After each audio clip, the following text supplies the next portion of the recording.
Hello everyone. आज हम लोग डिस्कस करेंगे कि SEBI securities market and capital market, securities law and capital market जो हमारा सब्जेक्ट है SEBI, उस SEBI में हमारे लिए सबसे पहले कौन कौन से टॉपिक्स हैं जो पढ़ना बहुत ज़रूरी है, जिसको हम छोड़ ही नहीं सकते हैं। और ऐसा नहीं कि हमें छोड़ना है कोई टॉपिक, क्योंकि अब दिसंबर मंथ चल रहा है और ऑब्वियसली बहुत टेंशन है, बहुत पैनिक है, कोर्स बहुत सारा है, समझ नहीं आ रहा कि कैसे रिकवरी करें। तो पहले वो इम्पॉर्टेंट टॉपिक्स हैं जो हमें पहले पढ़ने हैं एंड देन उसके बाद टाइम बचे तो हमें सेकेंडरी टॉपिक्स पे जाना है। आई नेवर सजेस्ट कि भाई कोई टॉपिक छोड़ के जाना है, क्योंकि एग्जाम में क्वेश्चन किसी भी चैप्टर में से आ सकता है और कई बार वेटेज चेंज भी हो जाते हैं। तो इसलिए this is for guidelines purposes only, ऐसा नहीं है कि हम चैप्टर छोड़ के जाएंगे। तो देखिए, सबसे पहले सिक्योरिटीज़ लॉ की जब हम बात करते हैं, जो आपका मॉड्यूल 2 का पेपर है, इस सिक्योरिटीज़ लॉ में दो पार्ट हैं, पार्ट 1 एंड पार्ट 2।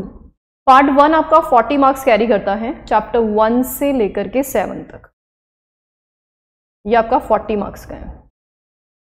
और 8th चैप्टर से 7 तक ये हमारा 40 मार्क्स का है एंड 8 से लेकर के रेस्ट ऑफ द चैप्टर्स आपके 60 मार्क्स में फॉल करते हैं।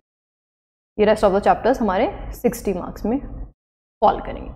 देखिए, अभी क्योंकि न्यू सिलेबस का जो पैटर्न रहेगा उसमें MCQ आएंगे, as you must all be aware. 20 marks का MCQ रहेगा, जिसमें से आपके 10 क्वेश्चंस होंगे, 2 मार्क्स ईच का होगा और रीजंस वाले होंगे, बिना रीजंस के MCQ नहीं होंगे। दैट मीन्स आपको एक MCQ पूछा, उसमें आंसर आपको लगाना है प्लस उसका रीजन भी आपको बताना है। ठीक है, तो सबसे पहले हम पार्ट 1 की बात करते हैं, 40 मार्क्स का जो है। देखिए, पार्ट 1 में 40 मार्क्स सिक्योर करना इज़ वेरी सिंपल। अगर हम बात करें पास्ट ट्रेंड की, तो ओल्ड सिलेबस के हिसाब से जब था, तो जो आपका चैप्टर 1 एंड 2 दिखाई दे रहा है ये, और सिक्योरिटीज मार्केट इंटरमीडिएट, ये दो चैप्टर पार्ट बी में हुआ करते थे और इन दो चैप्टर्स का वेटेज 30 मार्क्स का हुआ करता था। आप देख सकते हैं, जैसे ये वाला है आपका चैप्टर 10 मार्क्स का, 15 मार्क्स का, ये पूरा एक ही चैप्टर हुआ करता था जो अभी सेग्रीगेट कर दिया गया है, और इंटरमीडिएट वाला चैप्टर ये हो गया। तो अगर हम पुराने ट्रेंड के हिसाब से ही फॉलो करते हैं तो ऑलमोस्ट इन 3 चैप्टर्स का वेटेज कितना हो गया, 30 मार्क्स, इन तीनों का। तो जब भी आप पार्ट 1 पढ़ रहे हैं तो सबसे पहले चैप्टर 1 एंड 2 करेंगे, देन इंटरमीडिएट का चैप्टर करेंगे। ठीक है, फिर आप पार्ट 1 को यहीं छोड़ देंगे। तो पहली प्रायोरिटी में मैं रैंकिंग कर रही हूँ आपको कि कौन कौन से चैप्टर पढ़ने हैं। आपको चैप्टर नंबर 1 एंड 2 इसका रैंक 1 है, इन दोनों को मिलाकर के मैं एक ही चैप्टर काउंट कर रही हूँ। फिर सेकेंड रैंकिंग पे आपको सिक्योरिटीज मार्केट इंटरमीडिएट करना है। ठीक है, फिर हमने ये 3 एक्ट जो हमारे हैं, that is what SCRA, SEBI और डिपॉजिटरी, क्योंकि तीनों एक्ट सिमिलर जैसे हैं, हमने पढ़ा था तब भी देखा था काफ़ी सारी चीज़ें सिमिलर होती हैं, तो इन तीनों को हम बाद में देखेंगे। फिर हम मूव करेंगे आगे चैप्टर IFSC जो हमारा है, इंटरनेशनल फाइनेंशियल सर्विस सेंटर। तो देखो, ये चैप्टर पहले नहीं होता था, न्यूली एडेड है, तो मोस्ट लाइकली एक क्वेश्चन तो बनना ही चाहिए, डेफिनेटली बनेगा। तो 4 मार्क्स का वेटेज हम ऑन एन एवरेज का मान के चलते हैं, इसका बनेगा ही बनेगा, बट हम इसको बाद में पढ़ेंगे।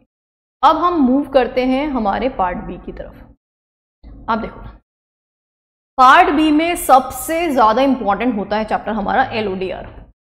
देखो, LODR not even in SEBI company law में भी बहुत ज़्यादा इंपॉर्टेंट है, बहुत ज़्यादा रेलेवेंट है। तो जब भी आप पार्ट बी स्टार्ट करेंगे तो सबसे पहले कौन से चैप्टर से स्टार्ट करेंगे, LODR से। आप इसका वेटेज देखिए, मतलब हर अटेम्प्ट में आप देखो कितने सारे क्वेश्चन इसमें आ रहे हैं, है ना। तो 16 मार्क्स, कितने सारे मार्क्स है इसमें वेटेज रहा हुआ है। तो इसीलिए सबसे पहले आपको LODR कंप्लीट करना है।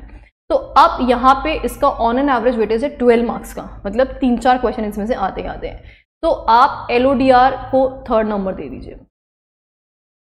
ठीक है, LODR हमारा हो गया तो काफ़ी बर्डन रिड्यूस हो गया, काफ़ी सारे वेटेज हो गया, क्योंकि 30 मार्क्स ये हो गया और 10 मार्क्स का भी इसको माने तो 40 मार्क्स का कोर्स हमारा खत्म। अभी 40 का और करना है, 80 मार्क्स का हो गया तो थोड़ी शांति। चलिए, अब नेक्स्ट वेटेज जो हम देंगे यहाँ पे, दैट इज़ व्हाट। अब देखो, यहाँ पे आप देख सकते हो बाकी सारे चैप्टर्स जो है, इनमें से म्यूचुअल फंड एक काफ़ी इंपॉर्टेंट चैप्टर रहता है। चैप्टर छोटा है, प्रैक्टिकल क्वेश्चन एक हमेशा फॉर श्योर इसमें से आपको मिलेगा, डेफिनेटली आपको NAV से रिलेटेड कोई ना कोई क्वेश्चन मिलेगा। तो नेक्स्ट वेटेज पे आप कौन सा चैप्टर कर लीजिए, म्यूचुअल फंड का। ठीक है, तो म्यूचुअल फंड हम करेंगे, तो 4th नंबर का रैंकिंग हमने इस चैप्टर को दे दिया है। उसके बाद हम मूव ऑन करेंगे next chapter, and that is what, this one, ICDR regulation. देखो, अब थोड़ा सा वेटेज कंपैरेटिवली कम होगा, क्योंकि पहले काफ़ी वाइड था ICDR। अभी न्यू सिलेबस के अंदर बहुत सारी चीज़ें इन्होंने गायब कर दी हैं, बहुत शॉर्ट के अंदर बहुत सारी चीज़ें डाल दी हैं। तब भी स्टिल ICDR का वेटेज रहता ही रहता है, तो हम 5th नंबर इस चैप्टर को डालेंगे, ICDR को, ठीक है। ICDR आपका हो जाए तो उसके बाद एक छोटा चैप्टर है हमारा, that is what, share based employ benefit regulation, 6 number की रैंकिंग आप इसको डालेंगे, and take over code 7 number.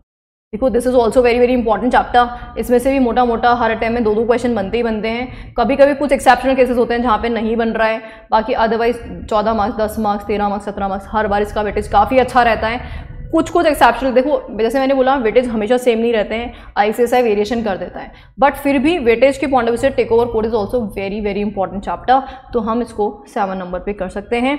And then उसके बाद जो बचे हुए चैप्टर्स हैं उन सब में से एक क्वेश्चन बनने की चांसेस रहती हैं, जैसे अनफेयर ट्रेड प्रैक्टिसेस है, इनमें एक क्वेश्चन बन गया, या डी लिस्टिंग में से एक क्वेश्चन बन गया, बाय बैक जो हुआ इसमें से एक क्वेश्चन बन गया, कभी कभी 2 क्वेश्चन बन गए। तो बाकी सारे चैप्टर जैसे CIS हुआ, इसमें से तो कभी आता है क्वेश्चन, कभी नहीं आता है। मतलब ये चैप्टर्स छोड़ने नहीं है हमें, लेकिन हम इन चैप्टर्स को सेकंड प्रायोरिटी पे कर सकते हैं, ठीक है।